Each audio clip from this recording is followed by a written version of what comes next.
نحمده ونصلي على رسوله الكريم أما بعد أعوذ بالله من الشيطان الرجيم بسم الله الرحمن الرحيم رب اشرح لي صدري ويسر لي أمري واحلل عقدة من لساني يفقهوا قولي۔ عزیز ساتھیو، نماز کی بات ہو رہی تھی۔ پہلے حصے میں آپ نے جتنا جانا نماز کے بارے میں، اب دوسرا حصہ ہے جس میں وضاحت کرتی ہوں کہ قیامت کے دن کے حوالے سے نماز کی کیا اہمیت ہے۔ قیامت کے دن اللہ سبحانہ وتعالیٰ نماز کو چیک کریں گے۔ فرض نماز اور سنت میں کوتاہی ہوگی تو نوافل چیک ہوں گے۔ نوافل فرضوں کی کمی کو پورا کریں گے۔ نوافل فرائض کا حصار ہیں۔ نوافل کی جو ہم ادائیگی سے سستی کرتے ہیں، اس کے کرنے پر سنن کی ادائیگی میں سستی ہوگی، اور پھر نماز فرض سے اللہ پاک محروم کر دیتے ہیں۔ بہت سے لوگ ایسے ہیں جو نماز کی طرف رخ بھی نہیں کرتے اور اللہ سے سخت ڈرے۔ ایک وقت ایسا آئے گا کہ اللہ سبحانہ وتعالیٰ پھر سجدے کی توفیق نہیں دیں گے۔ حدیث پاک میں ہے، عمار بن یاسر رضی اللہ تعالیٰ عنہ فرماتے ہیں، آپ صلی اللہ علیہ وآلہ وسلم نے فرمایا، جو بندہ نفل پڑھے گا اللہ پاک اس کے گناہ معاف کر دیں گے، اگر سمندر کی جھاگ کے برابر کیوں نہ ہو۔ حدیث پاک میں ہے، جو نفل پڑھتا ہے صدقہ کرنے کا بھی ثواب ثابت ہے۔ جو شخص نفل پڑھتا ہے، اللہ سبحانہ وتعالیٰ فرشتوں کو فرماتے ہیں کہ اس کے نامہ اعمال میں صدقہ کا ثواب لکھا جائے۔ سبحان اللہ، سبحان اللہ۔ صدقے سے عزیز ساتھیوں مصائب ٹلتے ہیں، مصیبتیں ٹلتی ہیں۔ ہم اپنی پریشانیوں کے لیے اتنے فکر مند ہوتے ہیں۔ سب سے بہتر عمل ہے نوافل ادا کرنے شروع کر دیں، سب مصیبتیں دور ہو جائیں گی۔ جو نوافل نمازوں کے ساتھ ہیں ان کو تو لازم ادا کرنے کی عادت آج کے ہی پروگرام کو سن کے شروع کر دیں۔ اگر کسی نے یہ سنا ہے کہ اس کے حق میں انشاءاللہ بہت بہتر ہوگا۔ اگر ابھی تک نہیں کیے تو آج ہی لازم عمل کریں۔ حضرت جابر رضی اللہ تعالیٰ عنہ روایت کرتے ہیں، جو لوگ دنیا میں نوافل ادا کرنے والے ہوں گے، قیامت کے دن ان کو نور عطا کیا جائے گا۔ قیامت کے دن اندھیرا ہوگا اور ایمان والوں کے سروں پر نور ہوگا، جیسے اندھیرے میں کسی کو چلنے کے لیے ٹارچ مل جائے۔ منافق ان کو کہیں گے، ہماری طرف بھی توجہ کیجیے، ہم آپ کے نور سے فائدہ اٹھا لیں۔ ان کو کہا جائے گا، واپس دنیا میں جاؤ، یہ نور تو دنیا میں ملا کرتا تھا۔ یہ نوافل ہمارے لیے قیامت کے اندھیروں میں نور کا کام کریں گے۔ آپ اندازہ لگائیں کہ ہمارے لیے کتنا فائدہ ہے۔ جن لوگوں کا نور قیامت کے دن زیادہ ہوگا وہ خوشی کا اظہار کریں گے۔ قیامت کے دن کا نور بھی ان کو ملے گا، جہنم کی آگ بھی حرام ہو جائے گی۔ ربیعہ بن کعب رضی اللہ عنہ فرماتے ہیں، میں نبی کریم صلی اللہ علیہ وآلہ وسلم کے ساتھ تھا۔ فرمایا، جو نفل ادا کرنے والا ہوگا قیامت کے دن اللہ اس کو میری رفاقت عطا فرمائے گا۔ یہ نبی صلی اللہ علیہ وآلہ وسلم کا فرمان ہے کہ نوافل ادا کرنے والے کو قیامت کے دن نبی کریم صلی اللہ علیہ وآلہ وسلم کی رفاقت نصیب ہوگی۔ آپ اندازہ کیجئے، ایک بچہ کسی مجمع میں باپ سے بچھڑ کر کتنا پریشان ہوتا ہے، ماں باپ سے بچھڑ جائے تو کتنا پریشان ہوتا ہے۔ تو قیامت کے دن ایک امتی نبی پاک صلی اللہ علیہ وآلہ وسلم سے بچھڑ کر اتنا پریشان ہوگا کہ اس کی آخرت اندھیر ہوگی۔ تو سوچیں، ایسے میں آپ کی رفاقت ملی تو کیا سما ہوگا۔ نوافل سے قرب الہی ملتا ہے۔ اللہ سبحانہ وتعالیٰ فرماتا ہے، میں اس کی آنکھ بن جاتا ہوں جس سے وہ دیکھتا ہے، میں ہاتھ بن جاتا ہوں جس سے وہ پکڑتا ہے، زبان بن جاتا ہوں جس سے وہ بولتا ہے۔ محدثین نے اس کے معنی لکھے ہیں، اعضاء انسان کے معاون ہوتے ہیں، انسان ان کے ذریعے سے کام کرتے ہیں، اللہ اس کے کاموں میں معاون بن جاتا ہے۔ اعضاء محافظ بھی ہوتے ہیں۔ نوافل کی برکت سے انسان کے کاموں میں برکت ہوتی ہے، اور اس کے ہاتھوں سے جو کام بھی، وہ اپنے ہاتھوں سے انسان جو بھی کوئی کام کرے گا وہ اس کے محافظ بن جائیں گے۔ مطلب کہ اللہ اپنے بندے کے اتنا ساتھ ہوتا ہے کہ وہ اس بندے کا محافظ بن جاتا ہے۔ علامہ اقبال نے کیا خوب فرمایا، ہاتھ ہے اللہ کا، بندہ مومن کا ہاتھ۔ ہاتھ تو بندہ مومن کا ہوتا ہے، لیکن اعمال ایسے ہوتے ہیں کہ جیسے وہ اللہ کا ہاتھ ہے۔ اللہ پاک قرآن کریم میں فرماتے ہیں نبی کریم صلی اللہ علیہ وآلہ وسلم سے، اے میرے محبوب، جب مٹی کافروں کی طرف پھینکی تھی آپ نے، یعنی آپ نے نہیں، اللہ پھینک رہے تھے۔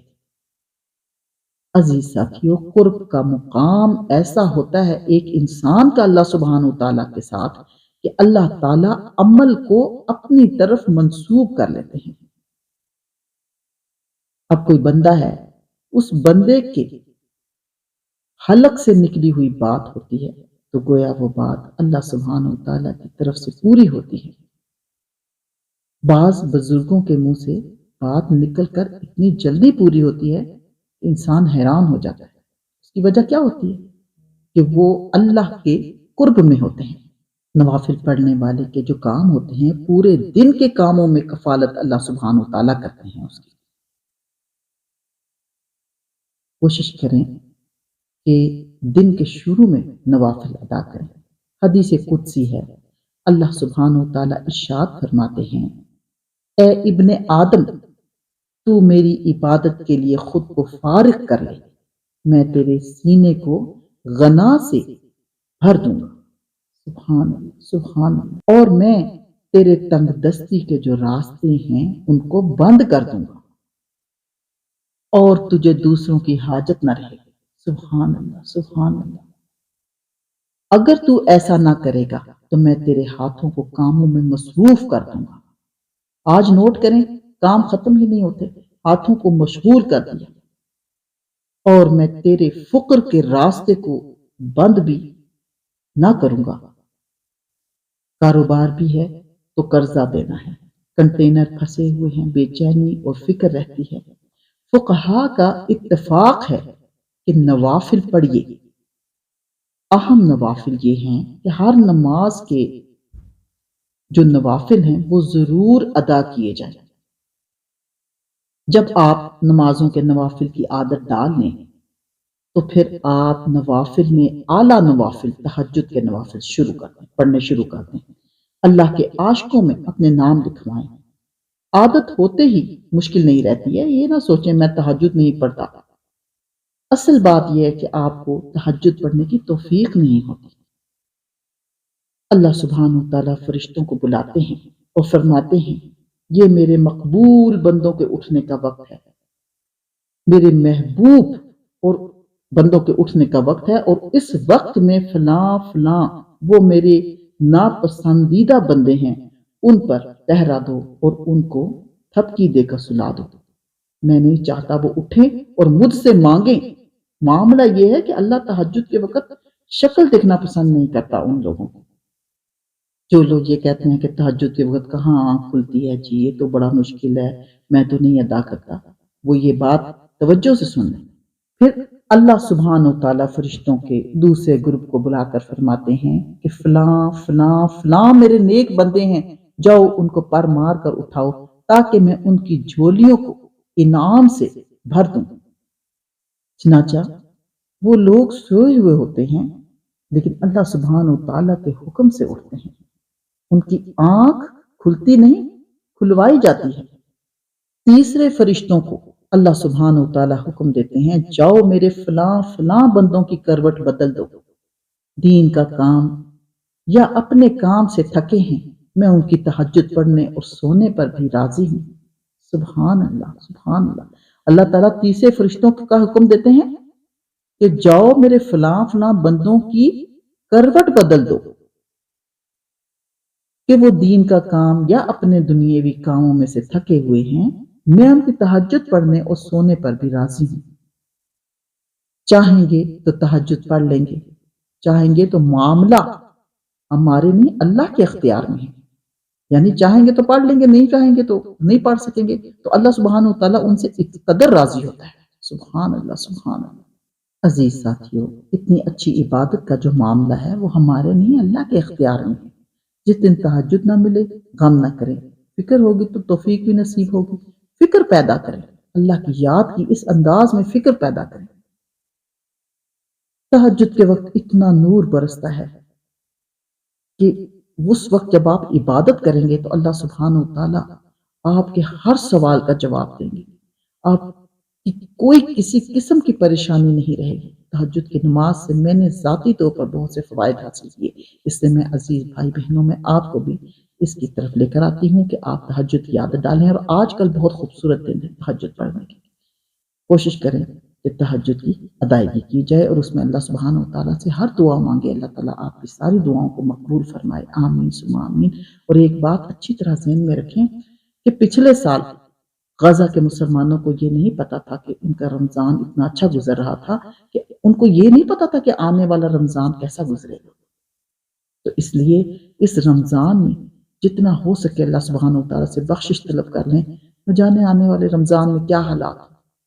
یہ غزہ کے جو حالات ہم ساری دنیا کے لوگ دیکھ رہے ہیں، یہ ہم سب کے لیے عبرت بھی ہیں، اور اللہ سبحانہ و تعالیٰ بتا رہے ہیں کہ میں یہ سب کچھ کر سکتا ہوں، کیونکہ اللہ سبحانہ و تعالیٰ نے یہ فرمایا ہے کہ میں دشمنوں کا غلبہ دے کر بھی اپنے بندوں کو آزماتا ہوں۔ اللہ سبحانہ و تعالیٰ ان پر بھی اپنا رحم و کرم فرمائے، اللہ تعالیٰ ہماری عبادات کو مقبول و منظور فرمائے اور ہمارے روزوں کو مقبول و منظور فرمائے، آمین، اور ہماری لازم بخشش فرمائے اور ہماری مغفرت فرمائے، آمین ثم آمین۔ سبحان ربک رب العزت عما یصفون وسلام علی المرسلین والحمد للہ رب العالمین، آمین ثم آمین۔